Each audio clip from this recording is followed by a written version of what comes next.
Dieu nous dit, je t'enseignerai la voie de la sagesse, je te dirigerai dans les chemins de la droiture. Quand tu marcheras, tes pas ne seront pas gênés. Si tu cours, tu ne trébucheras pas. Proverbe 4, 11, 12.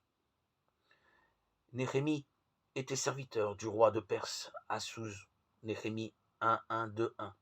Il avait là une situation enviable. Pourtant, son cœur était pas à Sousse, mais à Jérusalem, la ville de ses ancêtres, alors en ruine. Aussi voulait-il parler au roi en faveur de cette ville. Or, c'est le roi lui-même qui prend l'initiative. Que demandes-tu? Néhémie 2,4.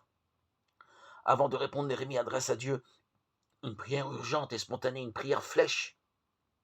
Et le roi répond favorablement à son serviteur. Parfois, nous devons donner une réponse en urgence, sans avoir eu la possibilité de rechercher la volonté de Dieu. Que faire alors? Comme Néhémie adresse au Seigneur une prière instantanée, une simple pensée qui monte vers lui, un appel à l'aide. Que la situation soit urgente ou non, le Seigneur désire nous conduire. Si nous devons donner une réponse rapide, l'Esprit de Dieu agira en nous très vite. En une fraction de seconde, il peut nous communiquer comme une intuition de la réponse à faire. Il peut aussi mettre à notre mémoire un verset de la Bible adapté à la situation. Nous comprendrons ce qu'il faut faire ou dire d'autant plus facilement que nous aurons laissé auparavant sa parole pénétrer en nous et y habiter. Colossiens 3,16.